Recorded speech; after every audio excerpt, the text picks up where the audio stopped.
Hey guys, Kyle here. So, just before the show starts, I wanted to mention our Patreon. You can pay us $1 a month as a thank you, as a tip. You can pay $2 a month to get access to one of our bonus content shows, episodes 2 days early, and a secret Discord chat where all of our Patreon donors get to go and hang out and talk with us directly. Then there's a $5 tier that you can donate to get access to a whole bunch more content. We have multiple bonus episodes on there, so please check it out. Patreon.com/itgetsweird. We don't advertise, we don't make money, so check it out and throw some money if you think that would be cool. Thanks.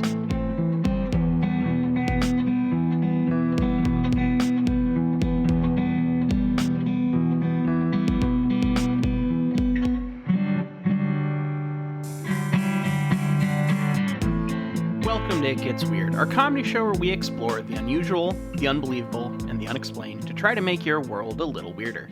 I'm Niall. And I'm Kyle. Okay, Niall, great first run with the intro. I think that was a good one. We can get a couple more of those in here. You want to get a clean one? Yeah, Sure. get like a couple, maybe like, I kind of want to hear more from the chest. You know what I'm saying when I say, I want to... Welcome to It Gets Weird, our comedy show where we explore the unusual, the unbelievable, and the unexplained to try to make your world a little weirder. Think Professor Plutonium, Powerpuff Girls. Oh, okay, sure. Think that, so then, okay, cool. So wait, which one... Oh, is that... He's the Steve Carell sounding fucking guy. Not Steve Carell. Stephen Colbert sounding guy, right? He's right. The, like... Yeah, I guess a little bit. Well, you're thinking of the city of Townsville. That you're thinking of that, the narrator? No, that's the mayor. Oh, that is the narrator, yeah. The mayor, Isn't the mayor also kind of a squeak? Here's the... This is me showing my ass. I watched a lot more Dexter's Lab than I did Powerpuff Girls. So I'm like a fake... I couldn't name the main characters. I think that there's shared things between them, including voice actors. So, anyways, if you could go ahead and start that over from the beginning, we can edit all of this out.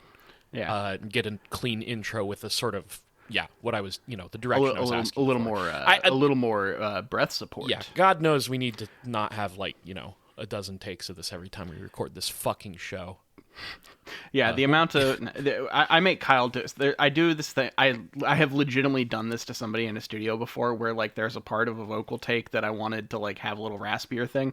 So I made them do it, like, an extra couple times to wear their voice out a little bit. Wear their voice out. That's sort of the technique. I'm going to get you to have some vocal fry by the end of this one. I want you to be full Tom Waits by the end of this show. So I'm going to have you just, like... go get some cigars, and we're going to punch you in the throat a couple times, and we'll have you take it again. Perfect. I guess my whole goal with that bit was to try and make you do the intro again, but you kind of dipped and weaved and dodged the I did it. I did do it one more time in movie announcer voice, which I think is like, that's something. Good enough. I'll consider the bit having... I'll consider myself having won that bit. Look, I'll just say, I'm not your dog. I'm not going to do tricks for you, okay? Look, I'm not asking you to be my dog. I just, the amount of takes we do every week it's getting ridiculous, and we're 10 years into this thing. Speaking of... No, I guess this doesn't relate back to anything. You saw these MK Ultra hearings things. I did, yeah. You texted me about this. Yeah. Like, out of nowhere, you were just like, I guess there's MK Ultra hearings happening today? And I'm like, I did not know that. How'd that go? I had no idea that this was happening, and it took me very much by surprise. Here's the thing. It's the same... It feels like the same playbook as UFO disclosure. I didn't expect a lot to come out of these things. Nothing did. As far as I can tell, nothing did come out of these. It's weird. That's really the only thing that I can say. Like, this is the Oversight Committee, congressional hearing about MK Ultra and mind control. It feels to me more sinister to do this insincere, because I don't take the House Oversight Committee's discussion of MK Ultra to be very sincere. It's a little showboaty and like spectacle. Yeah, well, like if you watch it, the thing that's very clear is that they're trying to like take the information that they're receiving and then re-aim the sights towards just their political opponents. Mm-hmm. Look, folks, I've said it before, I'll say it again, but if you're not following Robert Skvarla on social media, that's like the best person you could possibly follow with the conspiracy and UFO stuff going on. But he said, verdict disclose. Oh, wow, I almost had a pretty bad Freudian slip there. Verdict: disclosure is a cudgel you can bludgeon your enemies with. Yeah. I watched a good chunk of that, and eventually I just sort of realized there's no point in watching this. But they had like it's all political theater. Like they had Dr. Kinzer, who wrote Poisoner in Chief, which that's what informed our 3 parts on Gottlieb.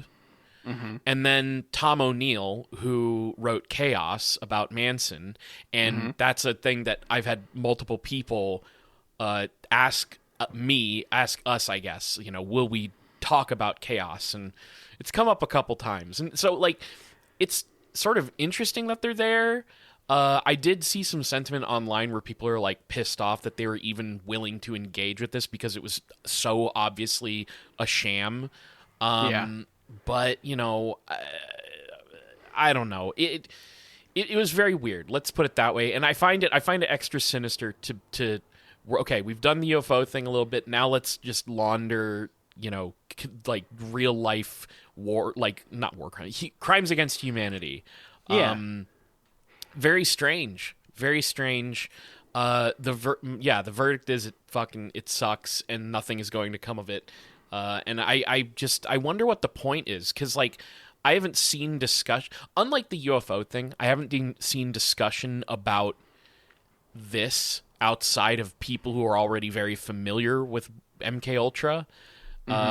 So I don't know what the point of all that was at all. Yes, it does. Like because here's the thing, if they wanted to really get synergy of the messaging here, they would have timed this hearing to go along with the season finale drop of Stranger Things. Like, it's they did much like everything else with this administration. It's poorly executed and at the wrong time, and seemingly kind of random and arbitrary. Yeah, we'll forget about this in a couple weeks, but that happened, and I don't know why. I don't know why it happened. That's my main takeaway. Anyways, folks, check it out. The House Oversight Committee's 2026 discussion of MK Ultra and mind control. Do they post those things on YouTube? I think when I watched some of it's on YouTube. Yeah. So I mean, if you finish your video essays, if you finish your Mr. Beast content, go over there and check out the great content that is the House Senate. In fact, I think that if you're watching stuff like Mr. Beast, it'll probably be algorithmically recommended to you. So you probably don't need much. You'll probably see it and go, "Ooh, that sounds super interesting." What's really what I don't think they'll get recommended the actual live stream. They'll get recommended like a right wing grifter reacting to react content to it. Oh because they're not going to watch a 2.5 hour thing. They're going to watch the 20 minutes of a guy yelling slurs about it. I hadn't considered that. And now I kind of want to go see if I can find a react video to the House Oversight Committee MK Ultra meeting. That might be. It would be bad. Sometimes I want to see bad things. Sometimes I'm willingly like, I gotta go find the bad content. It's a bad thing, an impulse that I have. But there's a podcast I used to listen to that did a thing where whenever a celebrity or a musician would die, they would go and look up RIP videos for them on YouTube.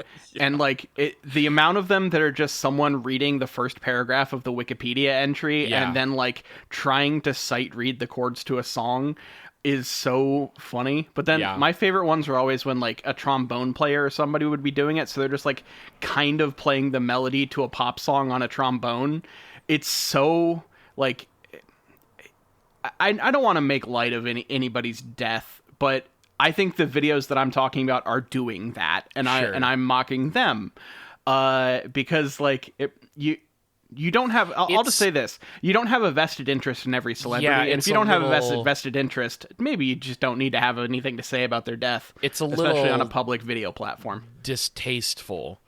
Yeah. I actually had a similar thing where a fairly well-known internet personality that I follow, whenever there is a celebrity death, they go on to social media and they look up obvious misspellings of that person's name. Sure, that's a good one.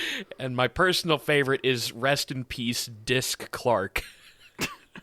That's pretty good. There's good the same ones. podcast also would look up. There was a guy that did ghost box sessions, and he would try to contact recently deceased celebrities. Those were pretty good too. I can't remember if I brought this up in the episodes, but I saw somebody do that for Art Bell. Because Oh, wow. there's actually, if I'm remembering correctly, there is an Art Bell episode where somebody asks him if he would like manifest after death as a ghost, and he said something like, I want to like, I might be half misremembering this, but I think he did say something like, yes, I would love to haunt or like, be an EVP or whatever. But I did watch a guy do, and I think I'm trying to remember, they either went to his grave site, or they went out to, they may have gone out to Pahrump, Nevada, where he used to broadcast. Nice. Anyways, yeah, really, but that's cool. Like the idea of like, ooh, you gotta get there when they're fresh. Yeah, The ghost is fresh. The immediacy of which these videos pop up is like, if you believe in the pearly gates, I don't think the person's even through there yet. That's how quick you're contacting them right when they're first appearing in heaven and are very confused. It's really funny. They're up there chatting. What's his name? Peter Gabriel, and they like, that's the name. They get a little. You hear like a ringtone, and they're like, "Oh, hold on a second." They pull it out, and it's just a guy trying to reach them. I'll say it. When I die, I do want people to try and contact me through various supernatural means. Please do that for me. Yeah, pull out a Ouija board, get a ghost box, Yes. get an EVP, whatever, and try to hunt down our truly vengeful spirits, because Yes. we're both going to be very angry ghosts. I will be coming back as a demon, so Yeah. be careful. Well, this for is that. actually a fantastic segue into the Nice. fact that today we're talking about a haunted location. I was kind of looking for a fun one, and this I decided to go back to the well of asylums, because we haven't gone to a good haunted asylum in quite some time. Now, is this like a proper asylum, or is it an asylum in the sense of like, oh, actually it's a sanitarium, but those places like used to suck back in the day and people had a bad time there? Like or is this actually like we just jam-packed a bunch of, people with mental problems in one building? There's actually a more interesting the answer to that question is actually a good part of this story. So okay. that will get answered as we talk about this, because this is actually a somewhat in the history of mental health facilities, if you want to broadly call them this. This one is part of kind of a turning point in them, and is kind of part of the historical impact of it. So we're gonna talk about this today, Kyle. I want to talk about what was once known as the Weston State Hospital, is largely known as the Trans-Allegheny Asylum in Weston, West Virginia. Weston, I think I've heard of this. It's been a while since I've perused the the paranormal wikis and things like that, but I think this is a name that's come up for me. This place comes up on like world's most haunted places list. Like this is one of those. There's a couple hundred places though that boast that title. So also this is also interesting, because this just happened the other day. A friend of mine. She's sort of a friend of her. She's my friend. I don't know her as well as my friend knows her, and we were introduced. And anyways, totally besides the point. I hadn't seen her in actual probably 6 or 7 years. Okay. And she happened to be in town. And we all met up, me and some friends, and I talked with this person. And since I'd last seen her, she'd gotten married. And she casually mentioned, like, oh, yeah, my husband's hobby right now is ghost hunting. And I was like, are you serious? And I told her, like, you should both come on our show. There is every possibility. This place has, you can do like 8-hour sessions of ghost hunting and stuff there. Like Nice. This place in the modern era is largely, I think, if money is made off of this place, it's made off of ghost tours and stuff like that. Sure. You know, here's the punchline of the story. I'm talking with her about it. I'm asking her about it, and it's an interesting conversation. And then she drops an absolute nuke on me, and she's like, yeah, my husband and I think she said our honeymoon, we went to Bobby Mackey's. Hell yeah. Yeah. Wow. Wasn't expecting that one. I wasn't either, and when she said that, I was like, holy shit, I know all about that place. Have they been to Haunted Doll Island? I don't know, but I would. I mean, look, this is so crazy, but she's also like maybe going to be a client for me. I'm going to be doing some work for her potentially, so I'll bring it up in our meeting. Yeah, let's make that professional relationship real awkward and subject her to an episode of this podcast. No. Look, she's a friend of mine. I just So she's a friend first, a client second, and a paranormal investigator third. That's where how it all falls down for me. So sure. I'll hit her up and ask her more about it for sure. But yeah, truly blew my mind being like, we went to Bobby Mackey's. That's fucking sick. It's gone now too. Bobby Mackey's is gone. It got shut down and torn down. Yep. Ugh. R.I.P. So the Trans-Allegheny Asylum in West Virginia opened its doors to patients in 1864. Largely the story of this asylum is one of prolonged construction and overcrowding. It much like a lot of other places at the time, did not have the funding to fully take care of everybody, and there's a lot of horror stories that we'll get into. But there is a bit more of an optimistic origin to it. And that comes down to who's behind the opening of this thing and who kind of the methodology present in the treatment philosophy of this place. So let's get into the origin of this place just a little bit. You know, one of the things that, especially doing the paranormal, like the haunting episodes, the asylum versus sanitarium thing, I remember reading how I think this was Dr. Kellogg. I forget why Dr. Kellogg, the guy who invented cereal. Yeah, to stop masturbating, yeah. To stop masturbation. He came up because I think he was involved with a sanitarium that had a haunting or something. This is years ago we talked about this. But I just remember reading some places that were like, yes, it's like actually, it says sanitarium, but like it's sort of a resort. It's like a retreat for people almost. But then you would read other things that are like, asylums and sanitariums are the same thing. And back in the like late 19th century, early 20th, it's like, it's a horrible time for people staying there. Yeah. So here's the thing about this is like they had, if you believe the narrative, they had good intentions going into this thing. The Virginia General Assembly authorized the hospital in the early 1850s as following consultations with a guy named Thomas Kirkbride.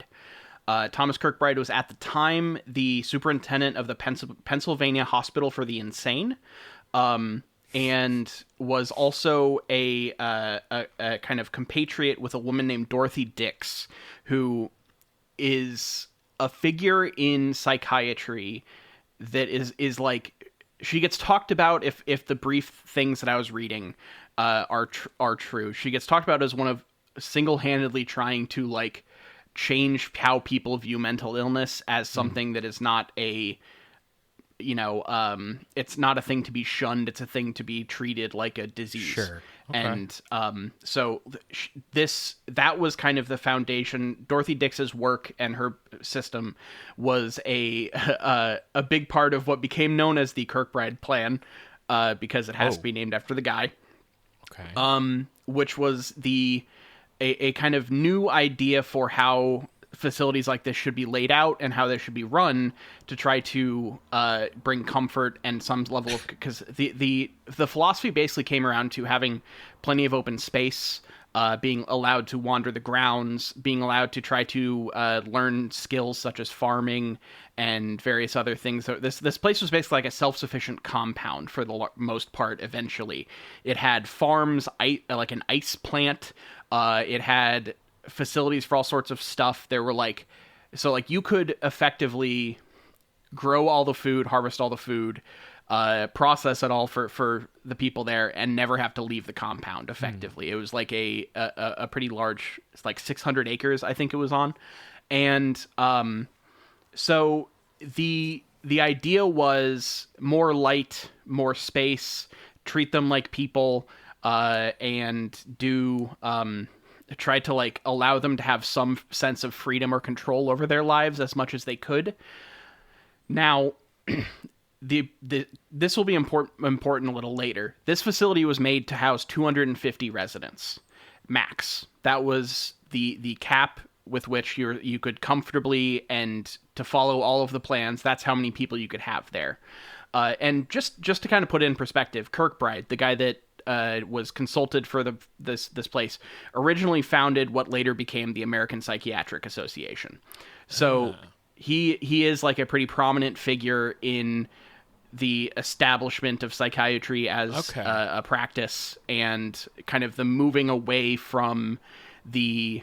Now, this place is horrible. Do not get me wrong. But the intention was to move away from the past with mental health research and care, and do something else.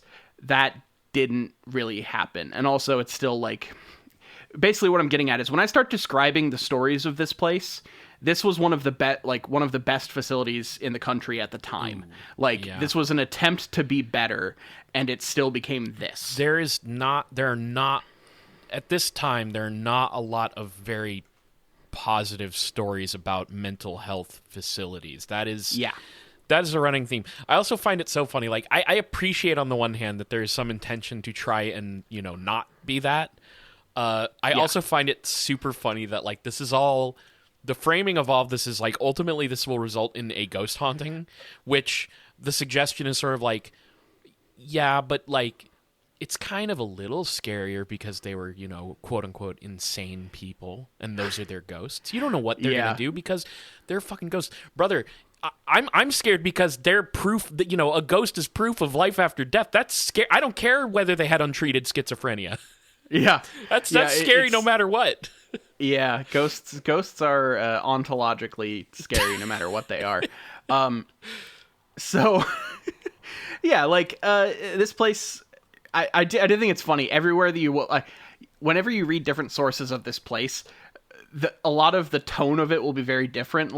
There will be places where it's they may have had the best of intentions, but they even used slave labor to build the place, and then hired in European stonemasons for the specific stuff that needed to be done. But largely, it was built on slave labor. Well, some of the United States' best and intentioned historical figures did use slave labor. Yeah.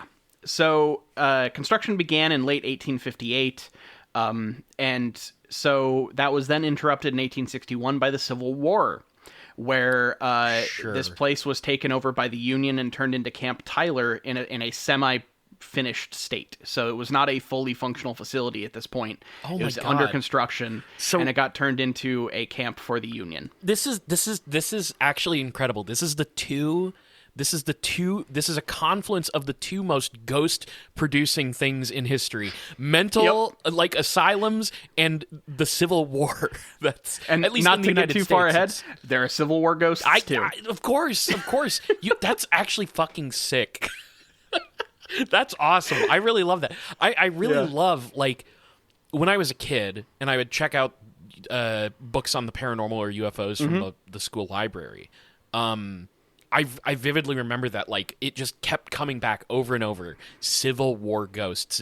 There's people, we go out to Gettysburg and we took a shot of it, and here's an apparition. There were so many books like that I read. It never went. It was very, very popular to center it around the Civil War. And I guess that makes sense, because, like, is that the bloodiest domestic situation in, like? It's one of them. It's got to be. I mean, it's that and, like, the Trail of Tears and stuff. I was going to say those kinds of things, and those things we don't count as heavily for whatever reason. Yeah. But the Civil War is I don't know. I don't have the counts off the top of my head, but I would put those as probably the two. It makes that are sense. Up there. You read stories about how people were getting killed during the Civil War, and it's no good. So throw that into an asylum, you're going to have a potent ghost mixture. Yeah, so we're starting off the like peace and the place where people go to heal by having a bunch of Civil War deaths, because in 1861 they took it over. They only had the completed southern wing of the asylum available. It was used as barracks, and the main foundation was already in place, but it was not a full finished facility. In 1862 and 1863, they were driven out by the Confederate troops at various points. And so basically, like, this place got ransacked at least twice during the Civil War. And in 1864, which was the year this place actually opened, the Confederates came back one more time and stripped the asylum of all of its food and clothing intended for the first round of patients that were going to be treated there. Jesus, that sucks. So this place was renamed the West Virginia Hospital for the Insane at that time, because West Virginia was just added as a state in 1863. So they decided to commemorate that with a new name for this place. Sure.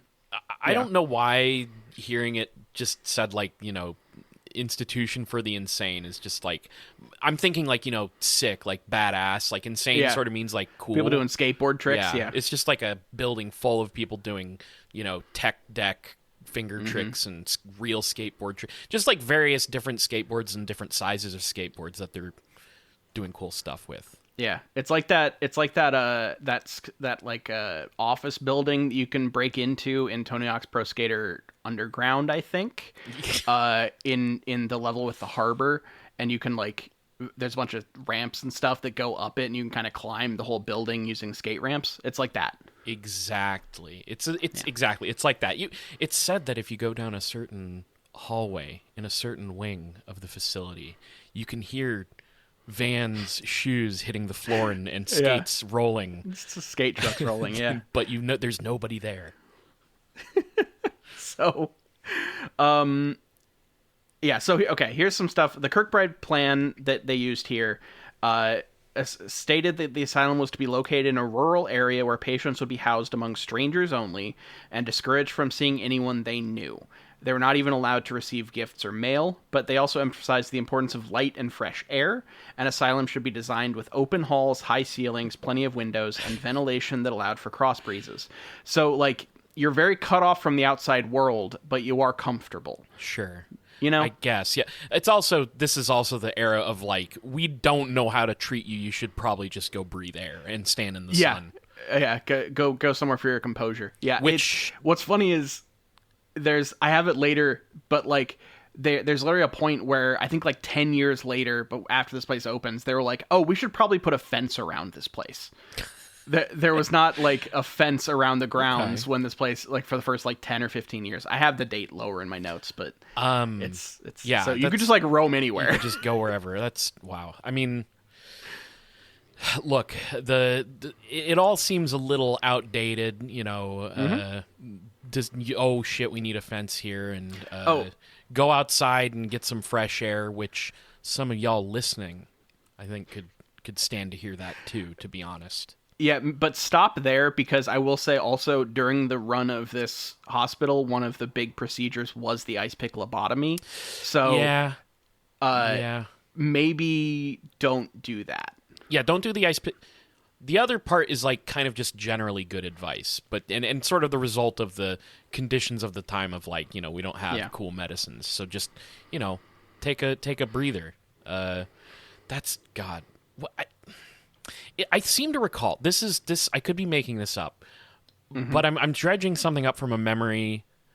I think that the ice pick lobotomy and the guy who invented it was on some bullshit. If I remember correctly, like it was not even back then. There was no legitimate reason to lobotomize people. Like there's no medical or scientific basis, I guess. Is no, what it's because they acted like you being a zombie was preferable to untreated mental illness. It was shit. It was shit ideas from shit creative. It's pretty bad. Pretty bad. So the Kirkbride plan did lead to the opening of 73 different hospitals across the country that used this methodology. And so this was like legitimately kind of a turning, not like a turning point for long-term good, but it was a step in the progress of mental health care in this country. And despite the fact that it still was fucking awful. So let's get into the actual opening of this thing. When it opened its doors in 1864, they initially, here's some of the things that people got admitted to in like the first year, I think.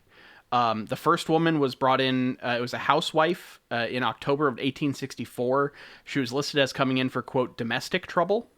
Other early people were put in for things like grief, brain congestion, the feebleness of intellect, seduction, and reading too many novels. Okay, I exhibit every single one of those symptoms, and that's fucked up. I mean, this is the era where we're, hysteria is a legitimate condition we can slap on women when they're, being abused or whatever. It's not a good time. There are more, like, you could try to, I'm sure a lot of these are basically euphemisms and fake things for basically, I don't want to deal with this woman in my life anymore, or this, like, son or daughter or whatever the fuck. But some other things people went in for, like, there's stuff like asthma, epilepsy, and rabies, sure.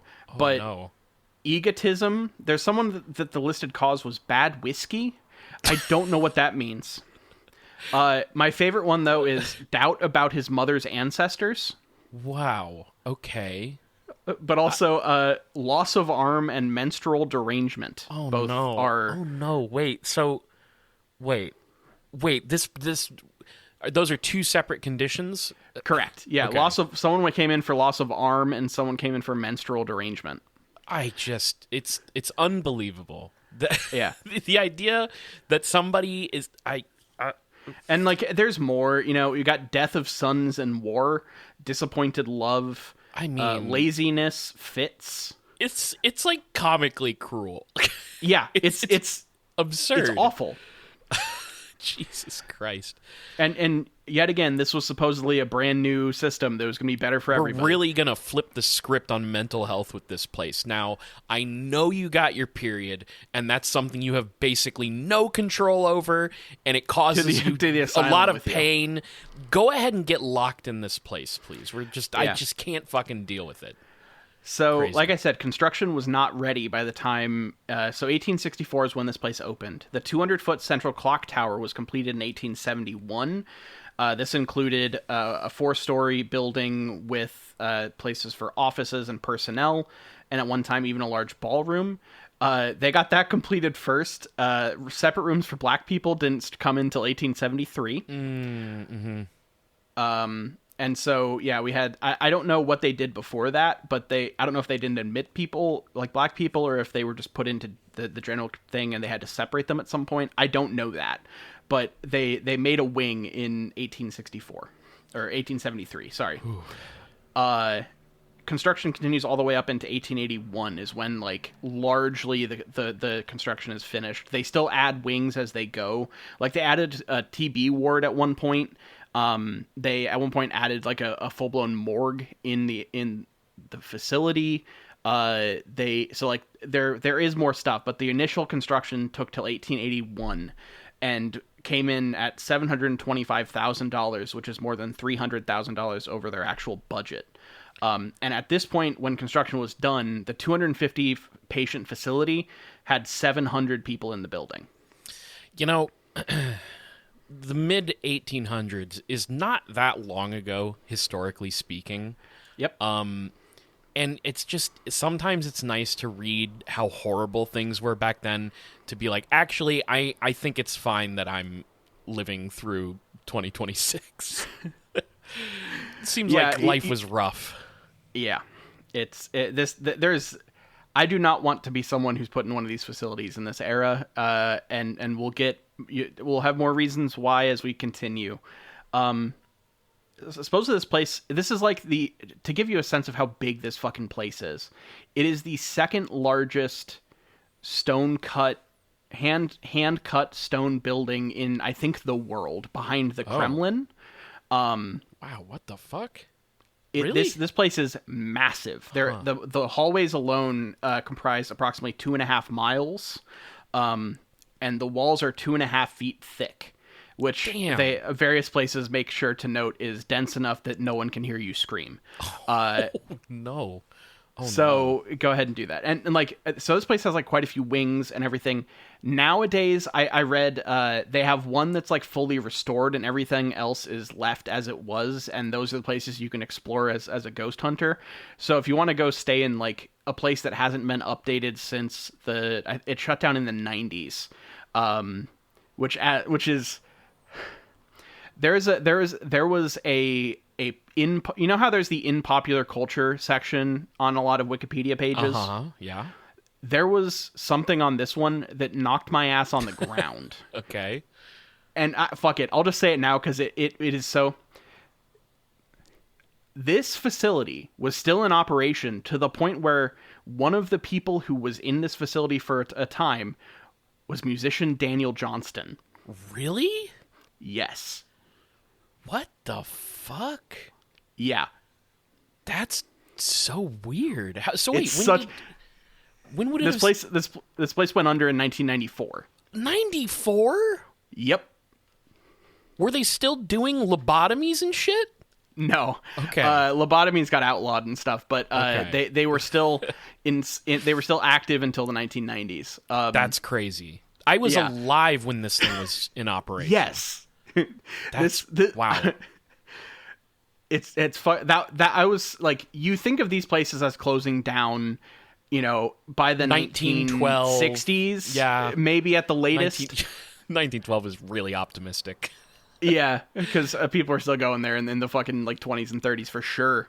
Well, but you also just think of the fact that like they endure such horrible shit that there has to be a shelf life even into the early 1900s where they're still doing this kind of shit. But I guess there's also a bit of a sunk cost of making a giant stone building. So you got to use it for something. Might as well lock up some people in there. Jeez. Yep. So they finally had a women's concentrated building in 1890. Oh, finally. And 2 years after that, in 1892, is when they made a fence around this building. So this place didn't have a fence for the first like 30 years. But you're also making it sound like they just tossed everybody in one building at first. They had different wings, but yeah, it was all one building.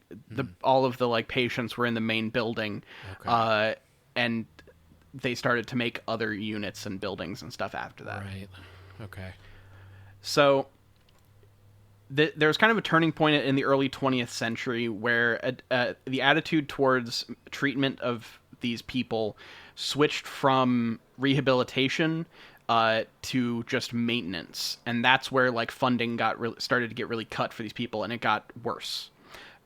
So, you know, in 1930 they had to have various auxiliary buildings come in, including a tuberculosis building, and the overcrowding continued just to get worse.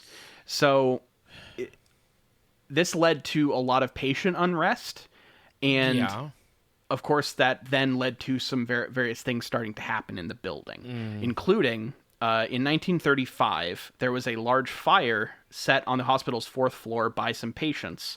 Remarkably, no one was killed in the blaze, but it the entire fourth floor of the building had to be basically redone almost from scratch. Like it was a massive fucking fire. By 1938, the asylum housed 1,661 patients. Again, the building was supposed to house 250. And That's so a little overcrowded. Yeah. By 1949, they had crossed 1,800, and by this point, the Charleston Gazette started to do reporting on this facility and to kind of report about they specifically claimed poor sanitation, insufficient furniture, lighting, and heating across much of the complex. And so, like, overcrowding, of course, but then also these other things that were just lacking in the space. The peak of this whole thing was in the 1950s, when the population of this building went up to 2,400 people. God. Which is 10 times the initial That's... load-bearing, like how many people were supposed to be in here.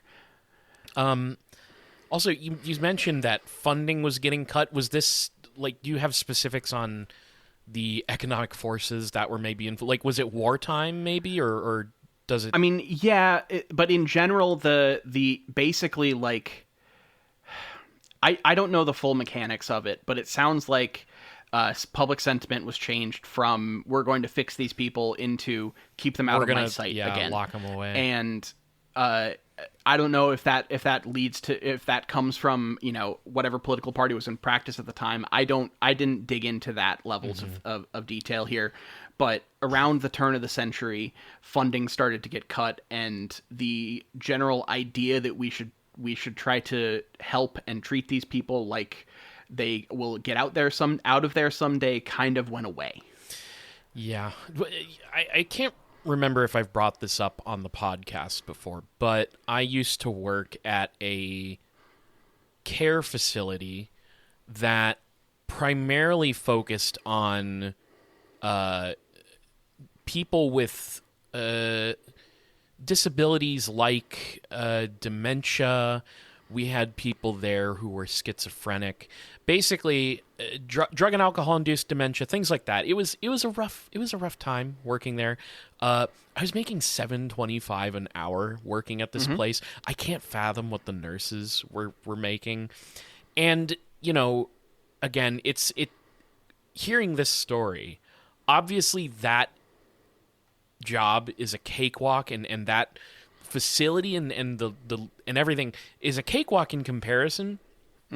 But the same fucking problems of funding and just like things, just like we just like do not give a fuck. We like it was bad. Like I working there was the things I saw. I mean, my God, it was bad. It was bad, and it was not good.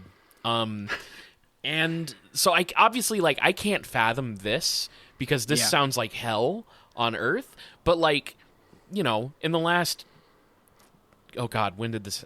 It's been over 10 years now. Anyways, that shit hasn't changed. These mental health places, these care facilities, they're still struggling, and funding was always an issue too. But I guess it's technically improved. So there's that. Yeah, there has been progress, but not as much as there should be. Yeah. So we're going to talk about some grim stuff here. Okay. So skip ahead a couple minutes if you don't want to hear about some murder and sexual assault. Sure. I was anticipating this, so yeah, I'm prepared. Now that we're in the era where this place is like almost 10x capacity, it has gotten entirely out of hand. It's gotten significantly worse as the years have gone on, and things start to get bad. I mean, how do you what do people just lay around in the hallway? Like what? How does that work? Bunk beds and and people just sleeping like everywhere. Yeah, it is just you're packed in like sardines, and the idea of having privacy and freedom and no space such thing has gone out of the fucking window entirely. Christ.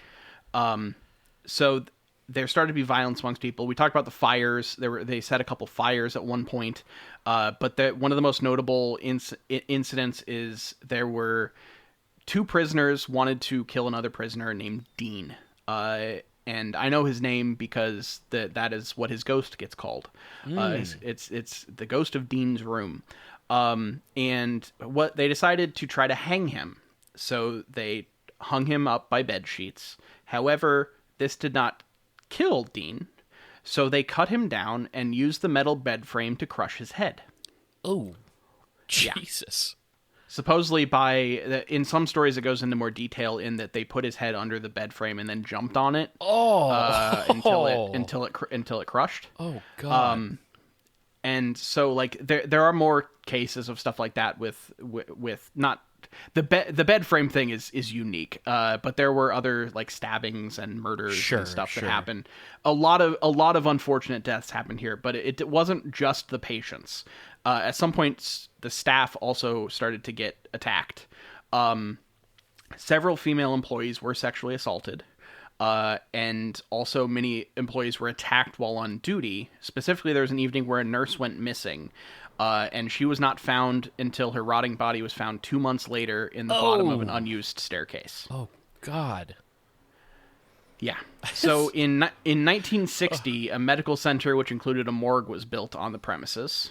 And they also started to deal with various of the more violent and uncontrollable and severely mentally ill people. They started to keep them in cages. So we've really thrown treatment entirely out the window by this point, I would say. Yeah. And in the Charleston Gazette continued to do some scattered exposés on this place over the years in 1985 and eventually 1992. And largely, I think those are what led to the public sentiment that led to the place getting shut down in 94. Because the Charleston Gazette reported that court-appointed inspectors found the asylum to be dirty and unkempt, with many patients left naked and confined to dirty wards with bathrooms smeared with feces. And then in the second one in 92, there was a patient, George Edward Bodie, who died after a fight with another patient. And another patient, Brian Scott B., committed suicide, and his decomposing body was not found for 8 days. So they had some very public, exposed, violent things and tragedies that happened that led to then in 1994, and also just due to physical deterioration of the facility. Like the facility was in bad shape by this point because it was a Gothic Tudor fucking old monstrosity that didn't have the money for upkeep, and so it was just awful conditions. You know, there's a lot of stories sometimes get inventive with how people die and become ghosts because, you know, the more violent the death, the more tragic, the more likely you are to be a ghost that comes back and haunts a place. But, that normally doesn't, freak me out or bother me. But I remember, I think one of the last times I felt really uncomfortable with a story was, I think, one that I did. I don't remember the details. I don't remember the name, but it was a story where a woman was beheaded and her body and head were separated, and so they could no longer identify her. And there's like a mystery around, why she was killed. And I remember that one really kind of creeping me out. This is the worst ever in the history of our podcast. I think it's pretty brutal. That really sucks. I feel like I should probably not put too much into the idea that this place was supposed to be better. But having that be the thing, having that be the initial impetus for this whole thing, it makes the fact that it got that bad even worse. This is supposed to be a whole new era, and no, it is just, abuse and lobotomies all the way down. Yeah, how much do your good intentions matter when the standard procedure at the time is a lobotomy? What's yeah. That's that's modern rose tinted glasses, I guess, but I don't know, the lobotomy seems like a hard sell to me even at the time, but I don't know.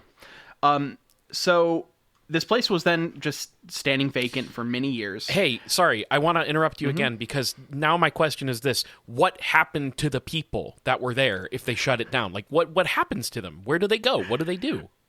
I think a lot of places just let them loose, or like some were God. sent to other facilities probably, but Sure. and like whatever, like hospitals and various things, but like I think largely you just go, you know? I didn't Yeah. see a lot of talk about that, which honestly makes me more worried about what they did, you know? Yeah. Yeah. I do know the graveyard that was built on site had like well over, I think over 200 people buried there. That's So less than I it's expected, to be honest. Yeah, but it's still a lot. Yeah. So the next, I'm so glad. So this is not a thing that's mentioned on most accounts of this place, but I found it somewhere, and I'm pretty sure it's true. This building sat vacant for 5 years. Do you want to know the next thing? Now, it didn't get bought until 2007, so this was not an official act, but there was a scandal in which, in 1999, the asylum was used by a bunch of off-duty police officers for a paintball tournament, and they did a bunch of damage to the building. And it led to 3 different officers being dismissed from duty due to the incident. I'm shaking my head right now. Yeah. You can't hear that, but that's Jesus fucking Christ. Yeah. So, that's it was then bought in 2007 by a guy that turned it into a place for guided historical tours along with paranormal tours and ghost hunting. So now it is a place you can go tour and visit, and like he's restored one of the wings. The rest were, at least from the accounts that I'm seeing, are left unrestored so that they're better for ghost hunting. And they have like, you know, there's a canon of ghosts that exist here and where you're most likely to find them. So people will specifically be like, I went to ghost hunting and we spent the night in Lily's room, which is there's a 9-year-old girl ghost Sure. in here. That's one of the most ghost. famous. Yeah, you got it. Yeah. Also, something about this story feels just so incredibly American. This is going to be great 4th of July listening, folks, because it kind of is. The Civil War happened in this place, and then we, tortured a bunch of people, and then there is police misconduct. It's very American. It's this pretty good. Yeah. And then, of course, to turn it into something like, you can give tours and make money off of. It all wraps up in a neat little bow. So for this next section, we're going to get into the ghosts. I found a place that did a timeline of kind of the types of sightings and when they happened, and gave somewhat of a breakdown of kind of how this place developed in the kind of ghost mythology a little bit. And that place it's thehorrorcollection.com. Thank you for your article on this thing. It was very helpful in my research. In the 1940s, the whole the idea of ghosts in this place started with the first reported sightings were asylum staff who started to hear squeaky wheelchair wheels rolling in empty corridors at night, along with apparitions of patients in restraints being pushed on invisible carts. These were only verbal reports that led to staff resignations. So that's why we have record of them, is because it was noted in their like discharge Their paperwork. official paperwork says, I saw a ghost. Yeah. And so there were also some like rumblings at this era of some Civil War ghosts and stuff, but not in like official. I didn't find official documentation on that. It was just like, so it starts with the wheelchairs and restrained patients. And then the next kind of chunk starts in the 1980s, when you started to hear nurses and patients started to hear in the 4th floor children's ward disembodied child laughter and balls rolling across floors, various cold spots, and tugging on clothing reported during night shifts. So at this point in the 1980s, they started to have some early EVP testing in there, and supposedly EVP testing by the staff captured some faint children's laughter. So a lot of these other things kind of develops as like, there are like these stories do date back further, but a lot of it really comes about when the guy buys it in 2007. Like, I think that a lot of the ghosts really kind of got canonized and fully fleshed out once once money could be made. Yeah, that like this place was seen as haunted and kind of weird and spooky before then, but in a more general way. You know? Ghost geniuses. answer me this.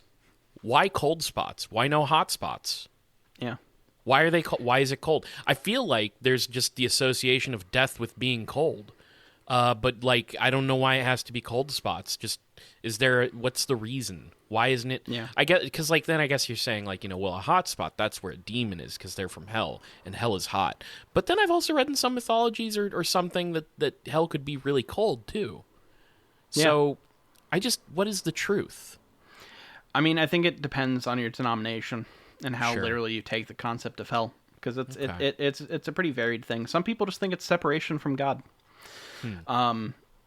So there is so one detail that I did like about one of the early cases is there's a report from 1942, and this is one of the ones that was chronicled in the kind of quitting, termination paperwork. A nurse quit after an apparition. So this nurse quit after seeing a translucent man in a patient gown materialize briefly at the end of a hallway, gripping the armrests of an unseen chair before vanishing.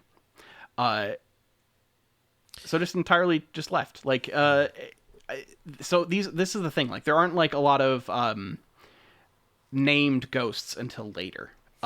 It's interesting that there's this continuity of the ghosts interacting with things that used to be there but no longer are and are now invisible.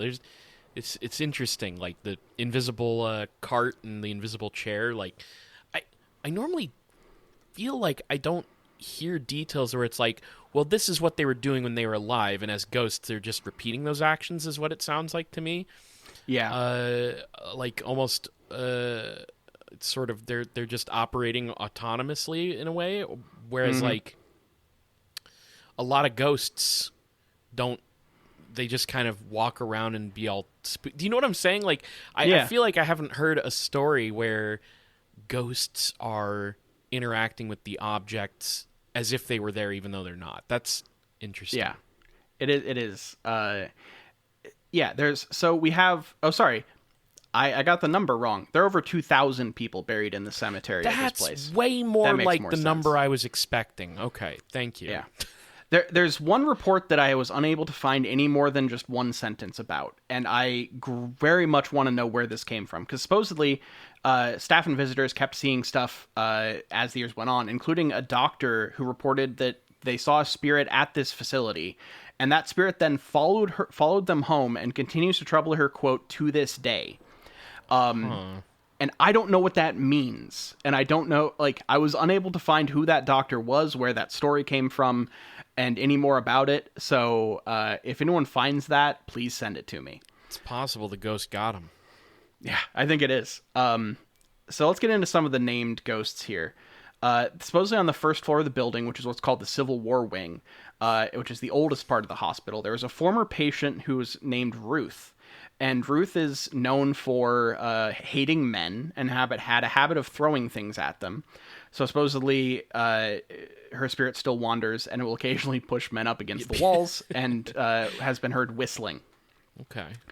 There's also an unnamed shadow man of the Civil War Wing, which I think comes from a Ghost Adventures thing, because there's like in a Ghost Adventures like Zach Bagans episode, someone gets like physically pushed in this building. And it's in this. I believe it's in this wing. I think I've seen that. I think I've seen that.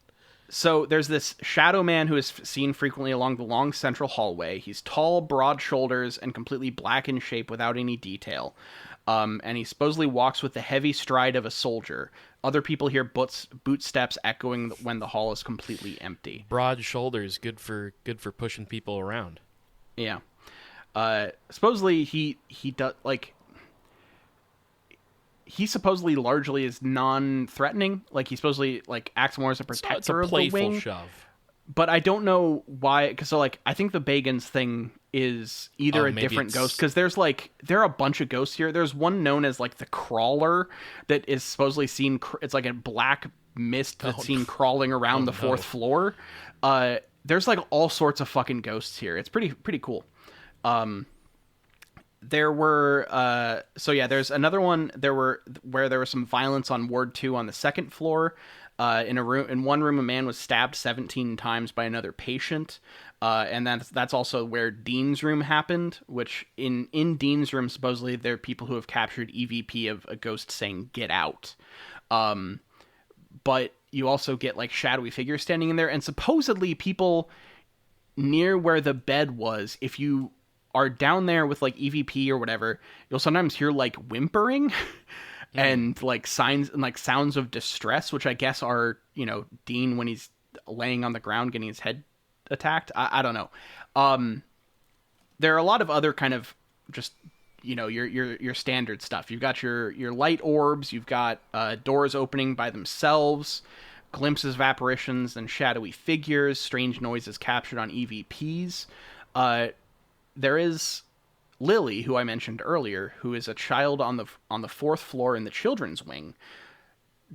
Sources differ on if she was someone who was left at the asylum by parents that then went away, or if she was the daughter of someone who gave birth, who was a woman who was incarcerated there, and she gave birth in the facility, and the child like was raised for its short life. Of approximately 8 or 9 years in the asylum. So either way, it's a kind of a tragic thing. But supposedly Lily is very friendly, and if you a lot of people bring toys when they stay in her room, and sometimes Lily will like play with the toys. And she'll turn on a music box, I guess, too. Is this the have you heard is this the location where the person got the EVP of a voice saying, "I have the body of a pig"? Have you ever heard that? I have not, no. Oh, man. That's a really internet famous EVP, but I forget where it was supposedly recorded, but I sort of remember reading about it years ago, and the story was something like the most haunted place in America, asylum like type place. I could be totally wrong, but it's probably another one of these facilities. Yeah. So I'm sorry, it wasn't the crawler, it was the creeper. The creeper is seen, it's a black mass-like object that is seen crawling along the floor on the fourth floor, which is, yet again, the children's wing. That makes sense. He's from Minecraft. Of course he'd be in the children's wing. That's where the creeper goes. Don't tell the kids to, I don't know, Minecraft, whatever. You finished the joke. Exactly. Well, last week I was pitching us going to Roblox, so you're one step better than me. There's another woman. There's supposedly a nurse ghost that people see sometimes called Elizabeth. That yet again, these are all the good ghosts that people will just like see an apparition or feel something, or like they'll move something in the room with you. Very very non-confrontational. There's also a guy who supposedly had a heart attack in a bathtub. Named either Jesse or James, depending on what account you get. And I think also sometimes like people have tried to do like Ouija and like EVP and stuff, like ask the name, and I think they've divined it being both of those things or something. Like there's some weird thing about him having two names. But supposedly he still hangs out in this bathroom. And do you have they picked up an EVP in there that sounds like Meowth? Yeah. They really, I didn't think about that. I was thinking about the outlaw Jesse James, sure, yeah. But that is, you're right. So, yeah, we got Dean, who I talked about. Supposedly he's one of the people that's most likely to talk to you with direct responses on spirit boxes, usually describing fear and pain. And it's considered one of the darkest rooms in the entire building. So if you're going to go stay there, professional ghost hunters, go for it, but it's that's the scary one. This is the guy whose head exploded. Was crushed. Yeah. Let's see. There's also, this is another one that I wish I had more confirmation of. There's an evil spirit known only as Slewfoot, and this person was supposedly a horrendous murderer who was sentenced here at the time, and he would use an upstairs bathroom to kill people. And supposedly he still is up there in the upper floors just roaming around looking for victims. And not to be left out, we also have a woman in white in this building. Sure. Got to hit all the classics. Yep. Basically, she appears at the end of long corridors, often crying softly and staring outside of windows. Classic. And supposedly she was a patient who was separated from her family. Other people think she might have been a nurse who was killed in the asylum. There's a lot of kind of, a lot of this really reads as stuff you hear on ghost tours, which is like, usually it's like, it's either this or some people think it's this. And like, they just present it at that, and that's all you get. But that's what you get here, unfortunately. There also are supposedly sightings of various uniformed men walking the halls, both Union and Confederate troops. So this is a place that is haunted by both sides. So it's non-political. Sure. That's what that is. It's non-political. Yeah. So here's just a random account I found. That's someone who went there and did a night. So this was a guide who had worked there for approximately a decade. He had seen various things that were bizarre and some that were terrifying. One night, he and another guide were conducting a conversation with nearby spirits using a spirit box in one of the mini rooms of the asylum. The device gives off radio frequencies so that ghosts can use them to form audible words, yada yada. For most of the night, they were hearing nothing but static, until one word popped out from the rest of the white noise. The spirit box just said, evil. Okay. This led to them frantically running out of the room. And one of the guides explained that she had heard the sound of feet shuffling by the doorway and asked if the spirit making the noise was nice. And immediately after she asked, the spirit box again said evil. So, like, supposedly there are ghosts that will just like talk about how evil they are. Yeah, they're really honest about their D&D alignments here. So okay, yeah. I mean, if I heard that, I say I don't really believe in ghosts, but if a spirit box in a haunted asylum said evil to me twice, I would also leave. I would also leave. Not taking the chance. So the most violent thing that I could find that is traced to a ghost is this is another kind of unverified story from a coworker on a website. So it was the guide. One of the guides that had the evil spirit box experience was showing a group around when he began to feel lightheaded and disoriented. Not long after, he began to feel this intense burning sensation on his back, and it started to get worse and worse as the night went on. Eventually, he had had enough and asked a coworker to check his back for anything. When his shirt was lifted up, his coworker found what looked like a large 4-inch red mark. It almost looked like a scratch, and it stayed on his back for approximately a week. And supposedly to this very day, that part of his back feels weird on occasion. I believe this came from the Trans-Allegheny website. Like, this is one of their, like, all these places that have ghost stories and ghost tours have, like, websites where it's like, here's all the crazy shit you might experience. I think that's where this was from. It has since been used in, like, every ghost hunting show imaginable. It's appeared on Ghost Stories, Sci-Fi's Ghost Hunters, Travel Channel's Ghost Adventures, Paranormal Lockdown, also on Destination Fear. Like, every place has been there. All YouTube channels have been there. This is, like, one of the big ones. It also features in Fallout 76. Oh, nice. It's referred to as the Allegheny Asylum, and then when it gets taken over by the Brotherhood of Steel, it's named Fort Defiance. So any of those Fallout 76 fans out there, you can check this place out yourselves. Okay. It's Fallout 76 has appeared in this show before for cryptid reasons too. Yeah. So it's cool that they can also cover their bases with ghost stuff. It almost feels like I should try this game, even though I don't like Fallout at all. Just because it has, like, you gotta. It deals with everything that we like. Do you have a death wish saying out loud that you don't like Fallout at all? Look, I'll say it out there. I don't really like Bethesda games. I also don't really like From Software games. People can like come at me. Hey, I don't care. I don't. First of all, not really comparable. Those two companies and their style of game, but I also am not into Bethesda games. Not a single one of them have done it for me, but that's not something you say on a podcast that a bunch of nerds listen to. Look, I'm not saying they're bad games. They're just not my things, which I know is not an acceptable position in these days, but you're going to get angry emails, and you're about to get an angry email from me about the FromSoft thing, okay? Go for it. Look, if someone wants to yell at me for not liking a video game, that's their problem. Yeah. No, I think we probably actually don't hit the right gamer listener base to. Yeah, I would hope we don't have any like rabid fucking Gamergate listeners. Like, you know, I don't if you are, I don't think they're all necessarily Gamergaters, but there's some rabid Fallout fans out there. This has been fair. my experience just being online. So, yeah, all right. That's basically the story of the Trans-Allegheny Asylum. There are other just like one sentence ghosts that show up and stuff. Like there's like Confederate soldiers and shit that have names, but like it just is one of those places that people will go there and claim. Like I saw more people who spent the night there claiming to have seen something here than I have most other places.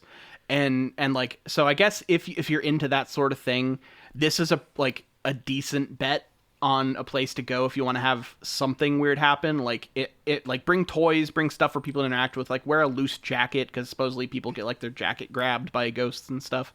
Bring sex toys. Yeah, sure. For yourself. I mean, you gotta pass the time. Do you think that do you think that's like maybe that's like a legit strategy? It's like, oh god, this guy's give a ghost the remote to your dildo, you know? Yeah. the fuck machine remote. Yeah. See if you can hook it up with like a Love Sense sesh. Yeah. Do they have Wi-Fi connection there? Can they log on and control it? Unfortunately, no. They're all cold spots. Oh yeah, you're right. Not hot spots, you fucker. Hey, I've said it once before for haunted locations. I'll say it again. Give us enough money and I'll spend the night here. I'll do it. Yeah, sure.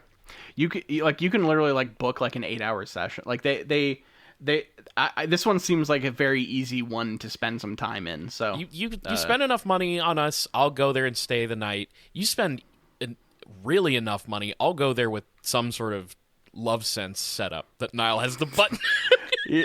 Yeah, leave the remote with me, and we'll make sure that we'll give you we'll hook up a camera. You remember that like British boy who loves trains who would wear the camera that like zooming in on his face and the fisheye?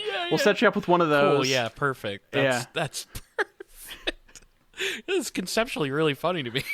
Yeah, it's like you're gonna go there and you're gonna win at chess. You know, it's gonna be great. Perfect.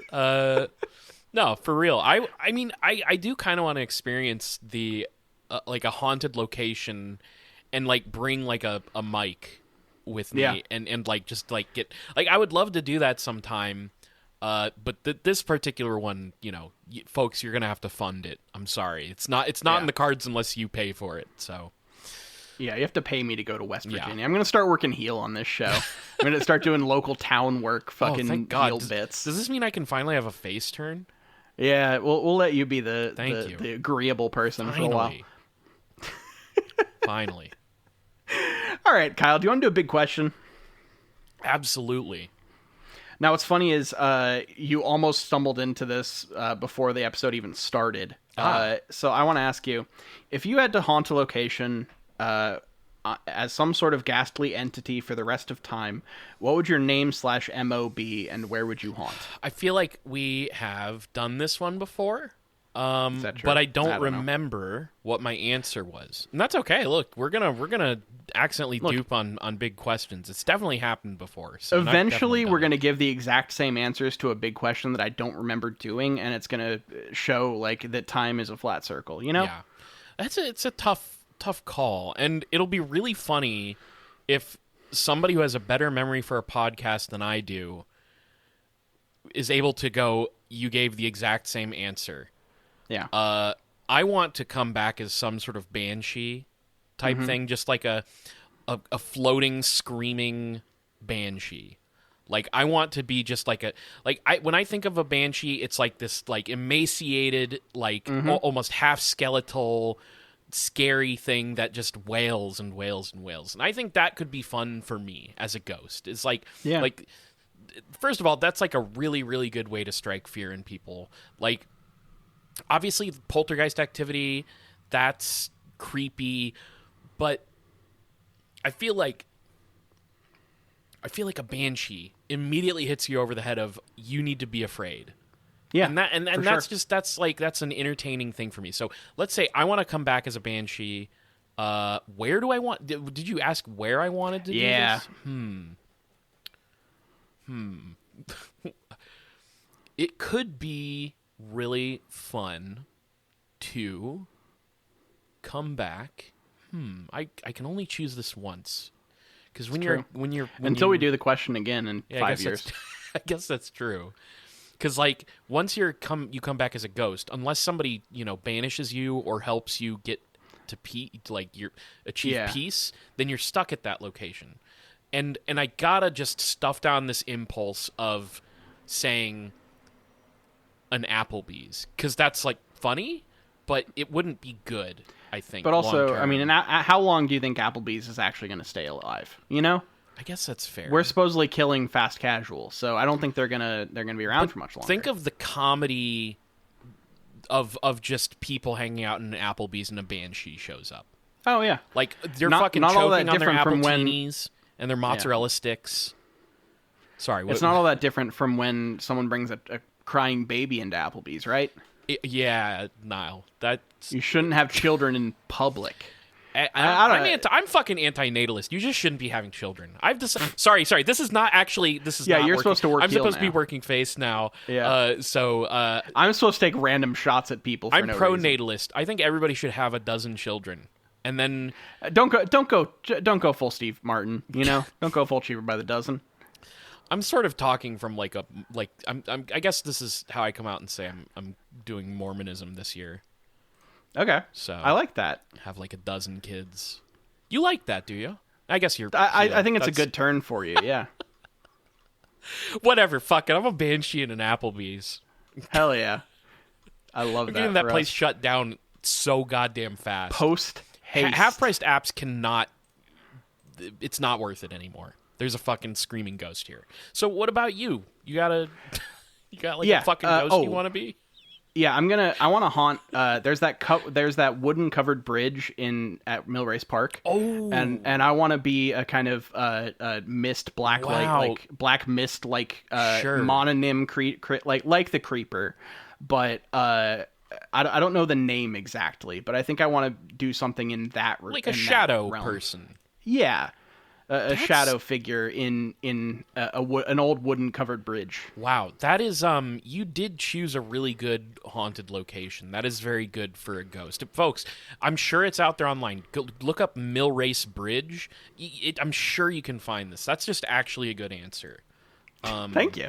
That's like unlike all of our typical answers to these questions. I'm googling it now. Yeah, you can find the Millrace Bridge. This place, I've been here at night. It is kind of creepy. I've been here when the sun is down. I could definitely see this being just having haunted vibes. Nice. Yeah, if I saw a shadow person here, I'd probably shit my pants and die. Yeah, I think honestly that's what I want to go for, because I always go like, oh, I'd be a nice ghost. I wouldn't do anything. No, I want you to shit your pants and die when you see me. And then, during the winter, you get to see all the cool lights they put up. They put up lights throughout the whole park, including something that was very exciting for me when I was a child, a menorah, and I felt represented. Oh, yeah. So we love that. Yeah.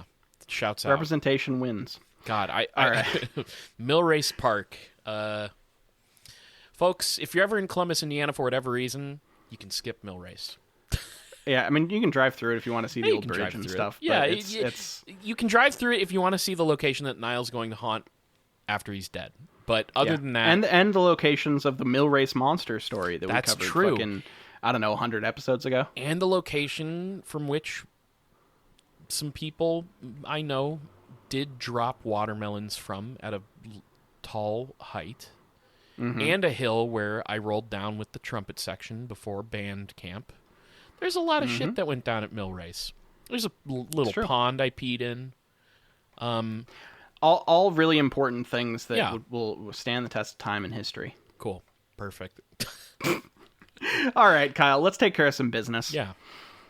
All right. So if you want to find more of the show, we're on all your favorite podcatchers. Wherever you listen to podcasts, look up It Gets Weird, and we're going to be there. We are on Blue Sky at It Gets Weird. We're on Twitch, twitch.tv/It Gets Weird. Go ahead and give us a follow in those places. Gonna need to do some summer gaming content soon. Given how nobody is going to want to go outside for the rest of this month or the next month, probably the month after that too. So Kyle's Fallout 76 playthrough begins this weekend. Christ, I don't think that's... I've been in such like an RPG mood. Maybe we'll play some sort of RPG. We'll see.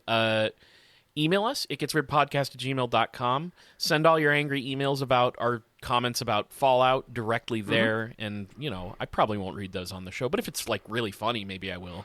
Yeah. Earlier I said they weren't bad games. I just didn't like them. I'm changing that now to they're all bad games.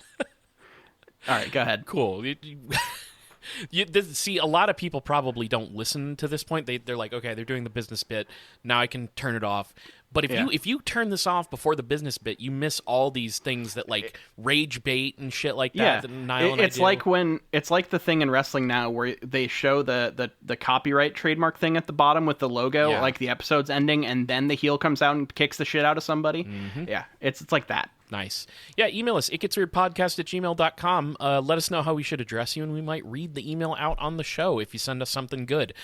If you want to support us, and I know you do, patreon.com/itgetsweird. That's the place to do it. We have a $1 tier, which is the tip jar. You're saying, hey, here's $1. Thanks for doing what you do. But if you want bonus content, there's a shitload of it. We have a $2 tier and a $5 tier. At the $2 tier, you get It Gets Weird TV. Niall and I talk about weird television every other week. Right now, we're watching The Prisoner, which has been a really great time.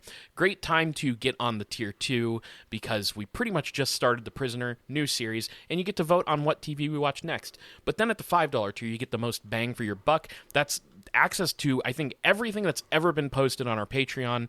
It's got, hundreds of hours of bonus content, so please check it out.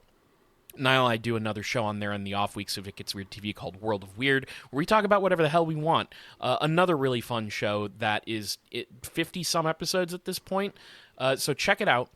Whether you donate to the $2 tier or the $5 tier, you get access to the main show 2 days early on Friday instead of Sunday, and you get access to the Discord where we have a big community that is awesome, chatting about all kinds of stuff. And God, I'm so fucking tired. I feel like I'm about to collapse. Folks, it's hot and I'm tired. Donate to our fucking Patreon. Do it now. But also, we get it if you can't. Money's tight. It's all good. If least you could do is tell some people about our podcast. Let somebody who you think would enjoy the show that It Gets Weird is the show to be listening to. So please tell your friends, tell your enemies, tell your congressman all about It Gets Weird podcast. Thank you all for listening. Thank you for continuing to support the show. This has been It Gets Weird, and I've been Niall. And I'm Kyle, signing out. Peace.